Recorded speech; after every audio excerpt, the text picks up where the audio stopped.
நாம் இதுவரையில் சமய குறவர்களை கேள்விப்பட்டிருக்கிறோம். திருஞான சம்பந்தர், திருநாவுக்கரசர், நம்பியாரூர், மாணிக்கவாசகர் என்ற 4 சமய குறவர்களை பற்றி பெரும்பான்மையாக நாம் அறிந்திருக்கிறோம். ஆனால் இந்த சந்தான குறவர்கள் பற்றிய அறிதல் என்பது மிக மிக குறைவு. சைவம் சார்ந்த மிகப்பெரிய அறிஞர்களுக்கு மாத்திரமே அறிமுகமான இந்த அகச்சந்தான குறவர்கள் பற்றியும் புறச்சந்தான குறவர்களை பற்றியும் அதிகப்படியாக யாரும் மக்களிடையே கொண்டு போய் சேர்க்கவில்லை. அந்த சேர்க்காத காரணத்தினால்தான் இன்றைக்கு அந்த தலைப்பை எடுத்துக்கொண்டு மக்களிடையே பக்தி என்றால் என்ன, ஞானம் என்றால் என்ன என்ற 2 பாதைகளை நமக்கு பெருமான் கொடுத்திருக்கிறார். இந்த 2 பாதையிலே ஏதோ ஒரு பாதையை நாம் தேர்ந்தெடுத்து கொண்டு இறைவனுடைய திருவடியை அடையலாம். முதலிலே சைவம் என்றால் என்ன, அடிப்படையான ஒரு புரிதல். நீங்களெல்லாம் சைவர்கள் என்று நாம் ஏற்றுக்கொள்கிறோம். அப்படியானால் சைவத்திற்குரிய விளக்கம் என்ன அப்படின்னு நம்மளை ஒருத்தர் பார்த்து இன்னொரு சமயத்தார் கேள்வி கேட்டால் அதற்குரிய விளக்கம் என்ன என்பதை நாம் தெளிவாக புரிந்து கொள்ள வேண்டும். இந்த சைவம் என்ற சொல் சிவனியம் என்ற சொல்லிலிருந்து காலப்போக்கில் உருமாறி சைவம் என்ற சொல்லாக மாறியது. சிவன் இயம் என்றால் சிவன் வகுத்து கொடுத்த அந்த தத்துவங்கள், அதுதான் சிவனியம். அந்த சிவனியம் என்ற சொல் காலப்போக்கிலே சைவம் என்ற சொல்லாக மாறிவிட்டது. அறிவில் ஆதவன், இது ஒரு வார்த்தை. இன்றைக்கு அந்த வார்த்தை அறிவில்லாதவன் என்று ஆகிவிட்டது. அறிவில் ஆதவனாக இருந்த ஒருவரை அந்த 2 வார்த்தைகளையும் சேர்க்கின்ற பொழுது அறிவில் ஆதவன் என்பது சுருங்கி அறிவில்லாதவன் என்ற பொருளிலே மாறிவிட்டது. அப்படி சிவனியம் என்ற ஒரு சொல் காலப்போக்கிலே சைவம் என்ற சொல்லாக உருமாறியது. இன்றைக்கு சைவம் என்ற சொல் எதுவாக இருக்கிறது என்றால், உணவு சார்ந்ததாக இருக்கிறதா, உணர்வு சார்ந்ததாக இருக்கிறதா, சமயம் சார்ந்ததாக இருக்கிறதா என்ற 3 கேள்விகள் நம் முன் நிற்கிறது. சைவம் என்று சொன்னால் அது உணவு சார்ந்ததா, இல்லை உணர்வு சார்ந்ததா, இல்லை சமயம் சார்ந்ததா? இப்போ உணவு சார்ந்தது என்பதற்குரிய விளக்கத்திற்கு வருவோம். ஒரு விருந்துக்கு போகிறோம். விருந்திலே சைவ உணவு என்றும் அசைவ உணவு என்றும் தனித்தனியாக பிரிக்கிறார். அதாவது மரக்கறி உணவு சைவம் என்றும் மாமிச உணவை அசைவம் என்றும் பிரித்து வைத்திருக்கிறார். இது பொறுத்து தான் நான் சைவரா அசைவரா என்று பொருள் கொள்கிறார்கள். அப்படியா என்று யோசித்தால் நம்முடைய சமய குறவர்களாக இருக்கக்கூடிய 2 பேர் 2 பாடலை பாடியிருக்காங்க. திருநாவுக்கரசர் பாடுறார், சங்கநிதி பதுமநிதி 2ம் தந்து தரணியோட வானாள தருவேரானும். சங்கநிதி பதுமநிதி 2ம் தந்து தரணியோடு வானாள தருவாரேனும் மங்குவார் அவர் செல்வம் மதிப்போமல்லும். எனக்கு சங்கநிதி பதுமநிதி, அதாவது குபேரனிடம் இருக்கக்கூடிய 9 நவநிதிகள் என்று சொல்வார்கள். அந்த நவநிதியிலே பெரும் செல்வம் எதுவென்றால் சிவபெருமானுடைய கைலாயத்திலே இருக்கக்கூடிய அந்த செல்வங்களை எல்லாம் பாதுகாக்கக்கூடியவன் யார் என்றால் குபேரன். அந்த குபேரனிடம் இருக்கக்கூடிய செல்வங்கள் என்பது 9 வகை செல்வங்கள். அதிலே மிகப்பெரிய செல்வங்கள் என்பது சங்கநிதி பதுமநிதி. இதுதான் உயர்ந்த செல்வம். இந்த சங்கநிதியும் பதுமநிதியும் தந்தால் கூட, சங்கநிதி பதுமநிதி 2ம் தந்து தரணியோடு வானாள தருவாரேனும், இந்த உலகம் முழுக்கையும் ஆள்வதற்குரிய பொறுப்பை கொடுத்தாலும் சரி, இல்லை இந்த உலகத்தை தாண்டி இருக்கக்கூடிய வானுலகையும் சேர்த்து ஆள்கின்ற பொறுப்பை கொடுத்தாலும் சரி, மங்குவார் அவர் செல்வம் மதிப்போமல்லோம். அவன் எவ்வளோ பெரிய செல்வந்தனாய் இருந்தாலும் எனக்கு அது அவசியம் இல்லை. ஏன்னா மாதேவர்க்கு ஏகாந்தர் அல்லராகில், நான் வணங்கக்கூடிய சிவபெருமானுக்கு அல்லாதவனாக இருந்தாலும், நான் வணங்கக்கூடிய சிவபெருமானுக்கு புறமாக இருக்கக்கூடியவனாக இருந்தாலும், மாதேவர்க்கு ஏகாந்தர் அல்லராகில் அங்கமெல்லாம் குறைந்து அழுகு தொழுநோயராய். அவன் உடம்புல சில உறுப்புகளே அழுகி போயிருந்தாலும் சரி, அங்கத்திலே ஒரு ஊனம் இருந்தாலும் சரி, ஆவுரித்து தின்றுழலும் புலையரேனும், அதாவது பசுவை உரிச்சு அதை தின்னக்கூடிய ஒரு புலையனாக இருந்தாலும் சரி, அவன் மாமிசம் உண்பவனாக இருந்தாலும் சரி, ஆவுரித்து தின்றுழலும் புலையரேனும் கங்கைவார் சடைக்கரந்தார்க்கு அன்பராகில். அவன் மாமிச உண்பவனாக இருந்தா கூட பரவாயில்லை, அவன் கங்கைவார் சடைக்கரந்தார்க்கு அன்பராகில், நான் வணங்கக்கூடிய சிவபெருமானுக்கு மிக நெருக்கமாக அவன் இருப்பானாகில் அவன் கண்டீர் நான் வணங்கும் கடவுளாரே. ஆக இங்க சைவம் என்ற சொல் மாறுபடுதா? மரக்கறி உணவை மட்டும் உட்கொள்கின்ற நாமெல்லாம் சைவர்கள் என்று சொல்கிறோம் என்றால், அப்போ திருநாவுக்கரசர் பாடி இருக்கக்கூடிய இந்த பாடல் ஆவுரித்து தின்றுழலும் உளையரேனும் கங்கைவார் சடைக்கரந்தார்க்கு அன்பராகில் அவர் கண்டீர் நான் வணங்கும் கடவுளாரே. அப்படின்னா இது உணவு சார்ந்த சமயம் கிடையாது. அதனால் மாமிசம் உண்பவர்கள் நாம் கோயிலுக்கு போகலாமா போகக்கூடாதான்னு யோசிக்காதீங்க. ஏன்னா நமக்கு அத்தாரிட்டியாக இருக்கக்கூடிய சமயக்குறவரில் ஒருவராக இருக்கக்கூடிய திருநாவுக்கரசரே நமக்கு ஒரு பாட்டில் தெளிவாக சொல்லிட்டார், நீ ஆவுரித்துனா தின்னு, நீ எதனா தின்னு, ஆனால் சிவபெருமானுக்கு அன்பராக இருக்கிறியா, அதுதான் முக்கியம். இப்போ நான் மாமிசத்தை தின்னுட்டேன், அதனால் எனக்கு என்ன? உன் குணங்கள் மாறுபடும். மரக்கறி உணவை உட்கொண்டால் சாத்வீக குணம் இருக்கும். நான் மாமிசத்தை தான் அதிகமாக சாப்பிட்றேன்னா அது உன் உடல் சார்ந்த பிரச்சனையே ஒழிய உயிர் சார்ந்த பிரச்சனை கிடையாது. இங்கே இறைவனுக்கும் உயிருக்கும் தான் தொடர்பு இருக்கிறதே ஒழிய நீ மாமிசத்தை உண்டு வளர்க்கக்கூடிய உன் உடலுக்கும் இந்த சமயத்துக்கும் எந்த தொடர்பும் கிடையாது. இதை நம்ம தெளிவாக புரிஞ்சுக்கணும். நான் மாமிசம் உண்றேன், திருநீர் அணிகிறேன், அதனால் நான் சைவன் இல்லையா அப்படின்னா நீயும் சைவன்தான். ஆனால் நீ அந்த மாமிச உணவை உட்கொள்வதனால் உனக்கு வரக்கூடிய பிரச்சனைகள் உன் உயிருக்கானது அல்ல. உயிர் சிவத்தை நோக்கி இருக்கிறது, உடல் உணவை நோக்கி இருக்கிறது. இந்த உணவை சார்ந்து உன் உடல் வளர்க்கிறாய், அதற்கேற்ப உனக்கான இருவினைகள் தொடரும். இல்லை நான் இந்த பிறவியை கொஞ்சம் சீக்கிரம் முடிச்சுக்கணும்னா நீங்கள் மரக்கறி உணவை உட்கொள்ளுங்க. அந்த மரக்கறி உணவை உட்கொள்வதால் மாத்திரம் நான் சைவன் என்று பெருமைப்பட வேண்டாம். இன்னொரு பாடல் மாணிக்கவாசகர் பாடுறார், கண்ணப்பன் ஒப்பதோர் அன்பின்மை கண்டபின் என்னப்பன் என்னொப்பில் என்னையும் ஆட்கொண்டு அருளி வாவென்ற வான்கருணை சுண்ணம் பொன் நீற்றற்கே சென்றுதாய் கோத்தும்பி. இங்க பக்தியில யாரை நம்ம சைவத்தில் மேலே கொண்டு வந்து வைக்கிறோம்?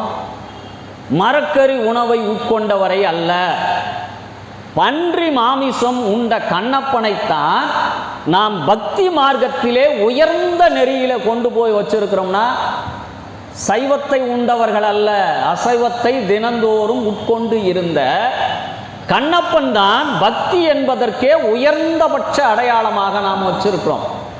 அவன் தன் வாழ்நாளில் 7 நாள் மாத்திரமே சிவனை வழிபட்ட காரணத்தினால் இறைவனுடைய திருவடி பேற்றையே அடைந்து விட்டான். அவன் உட்கொண்டது மாமிசம். ஆக இங்கு உணவை வைத்து எந்த அரசியலும் கிடையாது. உணவு என்பது உன் உரிமை, நீ எதை வேண்டுமானாலும் உட்கொள்ளலாம், அதில் இங்கு எந்த விதமான பேதமும் கிடையாது. கண்ணப்பன் ஒப்பதோ அன்பின்மை கண்டபின்.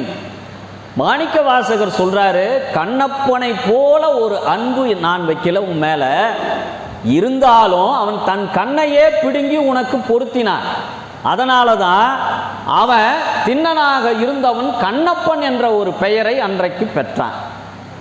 அவனை விட உயர்ந்த ஒரு பக்தி இன்று வரை சைவத்திலே வேறு யாரிடமும் நாம் பார்த்தது கிடையாது. அவ்வளவு உயர்ந்த பக்தி, தன் கண்ணையே பிடுங்கி இறைவனுக்கு கொடுக்கக்கூடிய பக்தி அன்றைய காலத்திலே இருந்தது. ஆனால் இன்றைக்கு ஒரு இறந்த ஒருவரினுடைய உடல் உறுப்புகளை கூட அடுத்தவருக்கு கொடுப்பதற்கு கூட மிகவும் யோசிக்கின்ற காலகட்டத்திலே நாம் இருக்கிறோம். பல பேருக்கு கண் இல்லை, பல பேருக்கு உடல் உறுப்புகள் பாதிக்கப்பட்டு இருக்கிறது. உயிரோடு இருப்பவர்களுடைய உடல் உறுப்பை யாரும் கேட்பதில்லை. இறந்த ஒருவரினுடைய உடலில் இருக்கக்கூடிய உறுப்புகளானது இன்னொரு உயிர் வாழ்வதற்குரிய காரணமாக அமையும் என்றால் நாம் உடல் உறுப்புகளை தானம் செய்யலாம். இந்த தானம் செய்வதற்குரிய அடிப்படையாக இருந்தது நம்முடைய சைவ சமயம்தான். உலகிலேயே முதலாக கண்ணை கொடுக்கின்ற அளவிற்கு, கண் தானம் செய்கின்ற அளவிற்கான எந்த விஷயம் எடுத்துக்கொண்டாலும் அதில் முன்னோடியாக இருப்பது எதுவென்றால் நம்முடைய சைவம் ஒன்றுதான். நீங்கள் எந்த விதமான அறிவியல் கருத்தாக இருந்தாலும் சரி, ஆன்மீக கருத்துக்களாக இருந்தாலும் சரி, எல்லாவற்றிற்கும் முதற் புள்ளி எங்கிருந்து தொடங்குகிறது என்றால் அது சைவத்தில் இருந்துதான் தொடங்கும். சைவம்தான் உலகிலேயே முடிந்த முடிவை நமக்கு காட்டியது. சைவம் ஒன்றுதான். நீங்கள் கேட்கின்ற ஏன், எதற்கு, எப்படி என்ற கேள்விகள் மூலம்தான் பகுத்தறிவு பிறக்கும் என்று சாக்ரட்டிஸ் சொன்னார். எந்த விஷயமாக இருந்தாலும் அதற்குள்ளே போய் ஏன் செய்ய வேண்டும், எதற்கு செய்ய வேண்டும், எப்படி செய்ய வேண்டும் என்ற கேள்வியை கேட்டவன் சாக்ரட்டிஸ். அந்த சாக்ரட்டிஸினுடைய கருத்துக்கள் அனைத்தும் இருக்கக்கூடிய சித்தாந்தம் உள்ளது நம்முடைய சைவம். எல்லா கேள்விகளுக்கும் விடை எங்கே இருக்கிறது என்றால் நம்முடைய சைவத்திலே கேள்விகள் இருக்கிறது. சைவ சமயம் 2 நெறிகளை வலியுறுத்துகிறது. ஒன்று பக்தி பாதை, இன்னொன்று அறிவு பாதை. இந்த பக்தி பாதையிலே யார் யார் வந்தார்கள் என்றால் 63 நாயன்மார்களும் பக்தி பாதையிலே வந்தவர்கள். சமயக்குறவர்களாக இருக்கக்கூடிய 4 பெருமக்களும் பக்தி பாதையிலே வந்தவர்கள். இந்த வழியை பின்பற்றினால் நாம் இறைவனை அடையலாம் என்றால் இந்த வழியிலும் போகலாம். இல்லை, நான் ஒரு மிகப்பெரிய அறிவாளி, சித்தாந்தவாதி, பகுத்தறிவுவாதி என்றால் நீ போகின்ற வழி எதுவென்றால் அறிவு பாதையிலும் சென்று இறைவனை அடையலாம் என்று நம் சைவ சமயம் 2 பாதைகளை காட்டுகிறது. இந்த 2 பாதைகளில் நமக்கு சைவ நாட்பாதங்கள் என்று ஒரு 4 நெறிகளை சொல்கிறார்கள். ஒன்று சரியை. சரியை என்று சொன்னால் தொண்டு அறம். இறைவனும் நானும், அவர் எனக்கு முதலாளி, நான் அவருக்கு தொழிலாளி. இதற்கு பெயர் சரியை. அதற்கடுத்து கிரியை என்று ஒரு பாதை. இந்த சரியை பாதைக்கு நாம் திருநாவுக்கரசரை அடையாளப்படுத்துகிறோம். கிரியை பாதைக்கு திருஞான சம்பந்தரை அடையாளப்படுத்துகிறோம். கிரியை என்பது என்னன்னா, முதலில் தொண்டு அறம். ஒரு கோயிலிலே போய் உழவார பணி செய்தல், இறைவனுக்கு மாலை தொடுக்கின்ற பணியை செய்தல், இறைவனுக்கு கிணற்றிலிருந்து நீர் கொண்டு வந்து கொடுத்தல். இதுதாங்க என்னால் முடியும், வேறு எதுவும் எனக்கு தொண்டு செய்ய தெரியாது. என்னிடம் பொருள் இல்லை என்றாலும் இறைவனுக்கு முதல் பணி தொண்டு செய்தல். இந்த தொண்டு செய்தல் மூலமாகவும் நாம் இறைவனை அடையலாம் என்பதற்கு வழிகாட்டியாக இருந்தவர் யார் என்றால் திருநாவுக்கரசர். சரி, நான் வேள்விகள் மூலமாக, மந்திரங்கள் மூலமாக நான் இறைவனை அடையலாம் என்றால் ஒரு தந்தைக்கும் மகனுக்கும் உள்ள உறவுதான் கிரியை என்ற பாதை. அந்த பாதைக்கு அடையாளப்படுத்தி இருக்கிறவர் யார் என்றால் திருஞான சம்பந்தர். இது 2வது வழி. 3வது ஒரு வழி யோகத்தின் மூலமாக இறைவனை அடைகின்ற வழி. அதற்கு நமக்கு அடையாளமாக இருக்கக்கூடியவர் நம்பி ஆரூரர் என்று சொல்லப்படுகின்ற சுந்தரர். யோகத்தின் மூலமாக இறைவனை அடையலாம் என்பதற்குரிய அடையாளமாக இருக்கிறார். மாணிக்க வாசகர் ஞானத்தின் மூலமாக இறைவனை அடைவதற்குரிய அடையாளமாக நமக்கு காட்டப்படுகிறார். இப்போ இந்த 4 நெறிகளையும் ஒன்றிணைத்து நாம் இருவழி பாதையாக பிரிக்கிறோம். சரியை கிரியை என்கின்ற பாதை பக்தியினுடைய பாதை.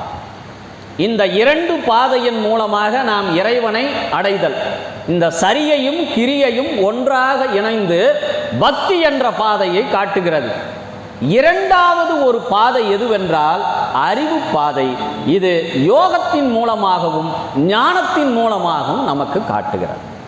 இந்த பக்தி பாதையிலே நாயன்மார்களும் சமயக்குறவர்களும் சென்று விட்டார்கள். இப்போ அந்த அறிவு பாதையிலே வந்தவர்கள் எங்கிருந்து வந்தார்கள் என்றால், திருக்கைலாயத்திலே ஒரு நாள் வரும், இந்த மண்ணுலகிலே ஒரு நாள் வரும் வந்தார்கள். இப்போ கைலாயத்தில் யார் அந்த நால்வர் அப்படின்னா, முதலாக சிவபெருமானிடம் ஞானத்தை பெற்றவர் யார் என்றால் திருநந்தி தேவர். முதலாக சிவனிடம் ஞான உபதேசத்தை பெற்றவர் திருநந்தி தேவர். அதனால தான் நம்முடைய சிவாலயங்களில் கோபுரத்தின் மேலே ஒரு நந்தி தேவர் இருப்பார். இந்த நந்தி தேவருக்கு பெயர் அதிகார நந்தி என்று பெயர். ஒரு ஆலயத்துக்கு செல்லும் போது முதலில் நாம் தரிசனம் செய்ய வேண்டியது கோபுரத்திலே இருக்கக்கூடிய நந்தி தேவரை தான் முதலில் நாம் வணங்கணும். அந்த நந்தி தேவருக்கு பெயர் அதிகார நந்தி என்று பெயர். இப்போ கோயிலுக்குள்ள நுழைஞ்சிட்டோம். பலிபீடத்துக்கு அருகில் ஒரு நந்தி தேவர் இருப்பார். இந்த நந்தி தேவர் யார்னா பிரதோஷத்துக்குரிய நந்தி தேவர். இது இரண்டாவதாக இருக்கக்கூடிய நந்தி தேவர். 3வது ஒரு நந்தி தேவர் இருப்பார். அவர் எங்கன்னா சிவபெருமானுடைய லிங்கத்திற்கு முன்பாக லிங்கத்தினுடைய உயரத்தை விட குறைவான உயரத்திலே ஒரு நந்தி தேவர் இருப்பார். அவர் யார் என்றால் ஆச்சாரிய நந்தி தேவர் என்று பெயர். இந்த 3 நந்தி தேவர்களும் எதற்காக வைத்திருக்கிறார்கள் என்றால், லிங்கத்தின் முன்னால் இருக்கக்கூடிய நந்தி தேவர் இறைவனிடம் இருந்து ஞான உபதேசத்தை பெற்றவர் அந்த நந்தி தேவர். அதற்கு அடுத்து பலிபீடத்தின் அருகிலே இருக்கக்கூடிய நந்தி தேவர் யார் என்றால், பிரதோஷ காலத்திலே நாம் பிரதோஷம் செய்வது அந்த நந்தி தேவருக்கு. நம்மை வரவேற்பதற்காக கோபுரத்திலே இருக்கக்கூடிய அதிகார நந்தி என்பவர் சிவனை வழிபட வருபவர்களை வரவேற்கக்கூடிய இடத்திலே இருப்பவர் கோபுரத்திலே இருக்கக்கூடிய நந்தி தேவர். இந்த 3 நந்தி தேவர்களும் நீங்கள் மறந்து போயிருந்தாலும் மீண்டும் சிவாலயத்திற்கு போகும்போது முதலிலே கோபுரத்திலே இருக்கக்கூடிய நந்தி தேவரை வணங்கிவிட்டு 2வது பலிபீடத்தின் அருகிலே இருக்கக்கூடிய நந்தி தேவரை வணங்கி 3வது தான் சிவபெருமான் முன்னால் இருக்கக்கூடிய நந்தி தேவரை போய் வணங்க வேண்டும். இதுதான் சிவ வழிபாட்டினுடைய முறை. கைலாயத்திலே சிவனிடமிருந்து அந்த ஞான உபதேசங்களை பெற்றவர் யார் என்றால் முதலாக நந்தி தேவர் தான் இதை பெறுகிறார். இந்த நந்தி தேவர் தட்சிணாமூர்த்தியாக மாறி பிரம்மனுடைய குமாரர்களாக இருக்கக்கூடிய சனத்குமாரர்கள் 4 பேர். அந்த 4 பேருக்கு இந்த சிவஞான கருத்துக்களை எல்லாம் போதிக்கிறார். இவர் 2வது நந்தி தேவருக்கு அடுத்து சிவ தத்துவங்களை உள்வாங்கியவர் யார் என்றால் பிரம்மனுடைய குமாரராக இருக்கக்கூடிய சனத்குமாரர் தான் அடுத்ததாக இந்த சைவ நெறி கருத்துக்களை உள்வாங்கியவர். இப்போ நம்ம பார்க்கக்கூடிய விஷயம் எதுனா, அறிவு பாதையின் வழியாக இறைவனை அடைவது. இன்றைக்கு நம்முடைய கருப்பொருள் என்பது பக்தியினால் நாம் இறைவனை அடைகின்ற வழி அல்ல. அறிவினால் எப்படி நாம் இறைவனை அடையலாம் என்பதற்கு ஒரு பாதை போட்டு கொடுத்திருக்கிறார்கள்.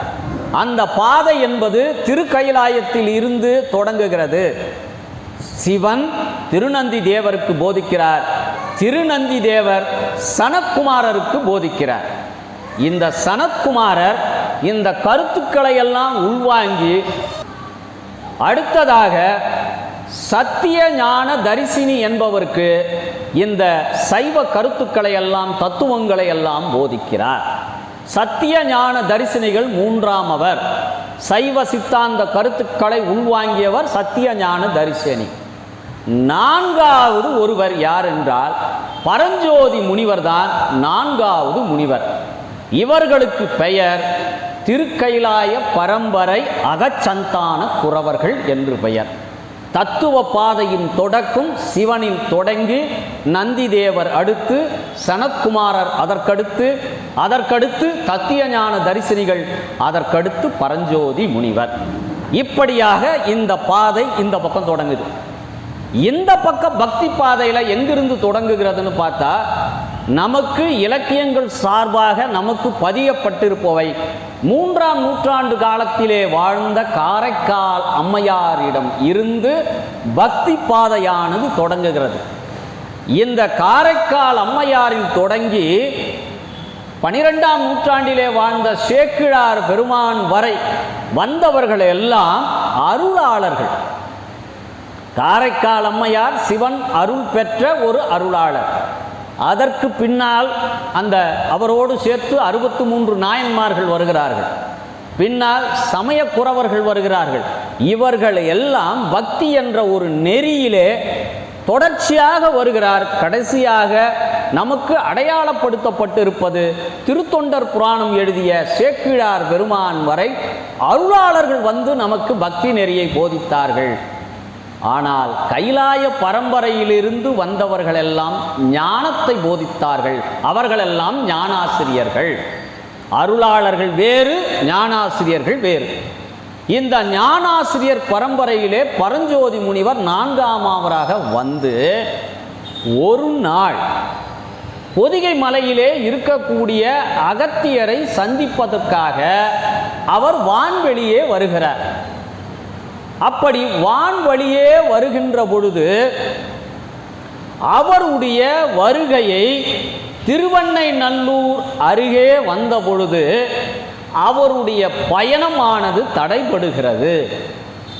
ஏன் தடைபடுகிறது என்றால், அங்கே சிவன் சார்ந்த ஏதோ ஒரு சக்தி அங்கு இருக்கிறது என்பதனால் அந்த திருவெண்ணைநல்லூரிலே அவருடைய பயணம் தடைபடுகிறது. பரஞ்சோதி முனிவர் வான்வெளியிலிருந்து இந்த மண் உலகிற்கு இறங்கிய இடம் திருவெண்ணைநல்லூர். ஏன் இந்த திருவெண்ணைநல்லூரிலே தடைப்பட்டது? இதற்குரிய காரணம் என்ன அப்படின்னு பார்த்தா, அதற்குரிய காரணம் இப்போ முதல்ல நம்ம தொடங்கிடுவோம். அதாவது தொண்டை மண்டலத்திற்கும் சோழ வடநாட்டிற்கும் இடையிலே இருக்கக்கூடிய நாட்டிற்கு பெயர் நடுநாடு என்று பெயர். நடுநாடு என்பது சோழ நாட்டிற்கும் நம்முடைய தொண்டை மண்டலம், நம் பகுதியெல்லாம் தொண்டை மண்டலம், காஞ்சிபுரம் வரை திருவண்ணாமலை வரை இதற்கு பெயர் தொண்டை மண்டலம் என்று பெயர். இந்த தொண்டை மண்டலத்திற்கும் சோழ வடநாட்டிற்கும் இடையிலே ஒரு நாடு இருக்குது. அந்த நாட்டிற்கு பெயர் நடுநாடு. அதுவும் குறிப்பாக அந்த நாட்டிற்கு பெயர் திருமுனைப்பாடி என்கின்ற நாடு. அன்றைக்கு நாடு என்பது சோழ வளநாடாகவும் தொண்டை வளநாடாகவும் சேர நாடாகவும் பாண்டிய நாடாகவும் பிரிந்திருந்த காலம். அப்பொழுது திருமுனைப்பாடி நாடு என்று ஒரு நாடு இருந்தது. அந்த நாட்டிலே திருப்பெண்ணாகடம் என்ற ஒரு ஊர். அந்த ஊரிலே கார்காத்த வேளாளர் என்ற குடும்பத்திலே அச்சுத களப்பாளர் என்ற ஒரு பெரிய செல்வந்தர் இருந்தார். பல 100 ஏக்கர் நிலங்களுக்கு சொந்தக்காரர், சிவபக்தர். அந்த அச்சுத களப்பாளர் சிவபக்தராக இருந்து சிவத்தொண்டு புரிந்து அடியார்களுக்கு உணவிடுதல் தான் அந்த அச்சுத களப்பாளரினுடைய கடமையாக இருந்தது. அவருடைய மனைவி, அந்த மனைவிக்கும் இவருக்கும் திருமணமாகி, அதாவது மங்களாம்பிகை என்று பெயர் அந்த அம்மையாருக்கு, இவர்களுக்கு திருமணமாகி நீண்ட நாட்களாக குழந்தை பேறு இல்லை. தங்களுடைய காலத்திற்கு பிறகு இந்த சிவத்தொண்டு செய்வதற்கு ஒரு ஆண் பிள்ளை இல்லையே என்று அவர் ரொம்ப வருத்தப்படுறார். சிவனிடம் வேண்டுகிறார், குழந்தையே இல்லை. என்ன செய்யலான்னு யோசிக்கின்ற பொழுது, அப்பொழுது திருத்துறையூர் என்ற ஊரிலே சகல ஆகம பண்டிதர் என்ற ஒரு குரு இருக்கிறார். அவர் யாருன்னா, இந்த கார்காத்த வேளாளர் பரம்பரையினருக்கு குலகுருவாக இருக்கக்கூடியவர் ஒரு சிவாச்சாரியார். இவர்கள் குடும்ப நிகழ்வுகள் எதுவாக இருந்தாலும் அவர்கள் வந்து தொடங்கி வைத்து செய்கின்ற ஒரு காலம் அந்த காலத்திலே இருந்தது. அவர் எந்த ஊரிலே இருந்தார்னா, பன்ருட்டிக்கு பக்கத்தில் திருத்துறையூர் என்ற ஊரில் இருக்கிறார். அவருக்கு பெயர் சகல ஆகம பண்டிதர். சகல ஆகமம்னா மொத்தம் 28 சிவ ஆகமங்கள் இருக்குது. அந்த 28 சிவ ஆகமங்களை முழுமையாக கற்றறிந்தவர் யார் என்றால் அந்த சகல ஆகம பண்டிதர். அவரிடம் போய் நாம நம்முடைய பிரச்சனைக்கு தீர்வு என்ன பண்றது, நம்ம காலத்துக்கு அப்புறம் சிவ வழிபாட்டை செய்வதற்கு இந்த அரண்மனையிலே இந்த வீட்டிலே யாருமே இல்லையே என்ற ஒரு நோக்கில் அவர் என்ன பண்றார்னா நேரா திருத்துறையூருக்கு போறார். திருத்துறையூர்ல போய் அந்த சகல ஆகம பண்டிதரை போய் பார்க்கிறார். பார்த்துட்டு இந்த மாதிரி எனக்கு ஒரு குழந்தை இல்லை, அந்த குழந்தை பாக்கியம் எனக்கு ஏற்படுமா ஏற்படாதா, இதை நீங்க தான் பார்த்து குலகுருவாக இருக்கக்கூடிய நீங்கள் தான் சொல்லணும் அப்படின்னு சொல்லிட்டு அவர்கிட்ட வேண்டார். அப்போ அவர் என்ன பண்றாருன்னா அந்த காலத்திலே ஜோதிடம் என்கின்ற வழக்கம் சைவத்திற்குள்ளே கிடையாது. நமக்கு எந்த பிரச்சனையாக இருந்தாலும் திருமுறைக்குள் கயிறு சாற்றி பார்க்கின்ற பழக்கம் தான் இருக்கும். அந்த கயிறு சாத்திரம்னா நம் உடலிலே ஏற்படுகின்ற நோயாக இருந்தாலும் சரி, நம் வாழ்க்கையிலே ஏற்படுகின்ற இன்னல்களாக இருந்தாலும் சரி, அதை தீர்க்கக்கூடிய பதிகங்கள் எங்கே இருக்கிறது என்றால் நம்முடைய திருமுறைக்குள்ளே இருக்குது. ஒரு காலத்தில் திருஞான சம்பந்தர் திருச்செங்கோட்டுக்கு போறார். அந்த திருச்செங்கோட்டு முழுக்கவே காலரா நோயால் பாதிக்கப்பட்டு காய்ச்சலில் இருக்கிறாங்க. அப்படி காய்ச்சலில் இருக்கும்போது திருஞான சம்பந்தர் பாடிய அவ்வினைக்கு இவ்வினை என்ற பாடல் மூலமாக அந்த ஊரிலே இருப்பவர்களுக்கான நோய் முற்றிலும் நீங்கிவிட்டது.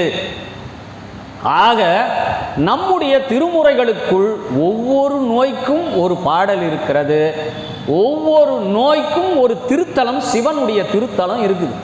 அதை நான் பல கூட்டங்கள்லேயே ஒவ்வொரு திருத்தலங்களை, தொழுநோய்க்கு ஒரு திருத்தலத்தை பற்றி சொல்லியிருக்கிறேன். இப்படி பலவிதமான நோய்களுக்கு ஒவ்வொரு தலங்கள் நம்முடைய சிவனுடைய தலங்கள் இருக்கு. அப்படி இருக்கும்போது இவர் என்ன பண்றாருன்னா திருஞான சம்பந்தர் பாடிய தேவார நூலை கொண்டு வந்து, அன்றைக்கு ஓலைச்சுவடி தான், அந்த ஓலைச்சுவடிக்குள் என்ன பண்றாருன்னா கயிறு சாற்றி பார்க்கின்ற பழக்கம். அந்த ஓலைச்சுவடியில் என்ன பண்ணுவாங்கன்னா ஒரு கயிறு கட்டப்பட்டிருக்கும்.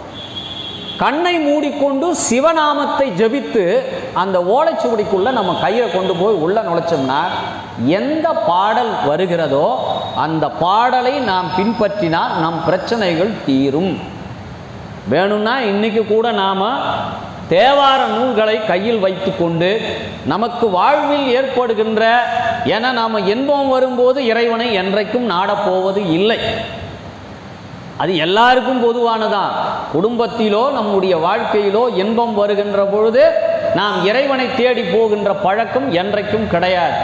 வாழ்க்கையில் எப்பொழுது குடும்பத்தில் பிரச்சனை வருகிறதோ, இல்லை நமக்கு என்றைக்கு நோய் வருகிறதோ அன்றைக்குத்தான் கோயிலுக்கு போகின்ற பழக்கம், துன்பத்தை கொண்டு போய் இறைவனிடம் சொல்கின்ற பழக்கம்.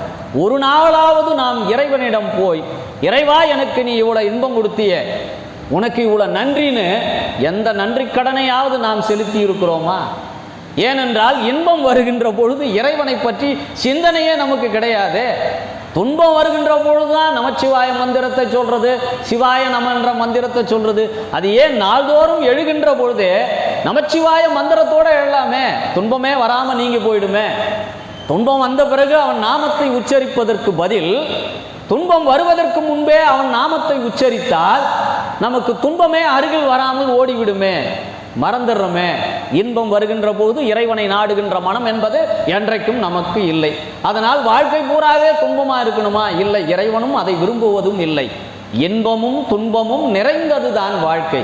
இரண்டும் சரிசமமாக இருந்தால்தான் வாழ்க்கை என்பது பூரணத்துவம் அடையுமே ஒழிய வெறும் இன்பம் மட்டும் இருந்தாலும் அதில் பூரணத்துவம் அடையாது, துன்பம் மாத்திரமே இருந்தால் அதுவும் பூரணத்துவம் அடையாது. அதனால்தான் வாழ்வில் இன்பமும் துன்பமும் சேர்ந்து வருகிறது. இங்கே நாம் ஒவ்வொரு இடத்திலும் பேசுகின்ற சொற்பொழிவினை ஸ்ரீ ஆன்மீக பேரொளி என்ற யூடியூபிலே நாங்கள் பதிவேற்றம் செய்து கொண்டு வருகிறோம். அதை தொடர்ச்சியாக எல்லாரும் பார்த்து தங்களுடைய கருத்துக்களை தெரிவித்து கொண்டிருக்கிறார்கள். நீண்ட வீடியோக்கள், நிறைய வீடியோக்கள் இருக்கின்ற காரணத்தினால், தொடர்ச்சியாக பதிவேற்ற முடியாத காரணத்தினால் நாங்கள் இன்னொரு சேனலை தொடங்கி இருக்கிறோம். ஸ்ரீ ஆன்மீக தமிழ்நாடு என்ற ஒரு சேனல் தொடங்கப்பட்டு இருக்கிறது. அந்த சேனலையும் நீங்கள் சப்ஸ்கிரைப் செய்தால் உங்களுக்கு அந்த வீடியோவை காணலாம். நிறைய வீடியோக்கள் இருக்கின்ற காரணத்தினால் உடனுக்குடனே நாங்கள் அப்லோட் செய்ய வேண்டிய காரணத்தினால் 2 சேனலும் தொடர்ந்து இயங்கிக் கொண்டிருக்கிறது. முதல் சேனலுக்கு எப்படி நீங்கள் ஆதரவு அளித்தீர்களோ அப்படி 2வது சேனலும் நீங்கள் தொடர்ச்சியாக எங்கெங்கு பேசுகிறோனோ அங்கெல்லாம் அந்த ஒளிப்பதிவு செய்யப்பட்டு உங்களுக்கு காட்சிக்கு நாங்கள் அனுப்பியிருக்கிறோம்.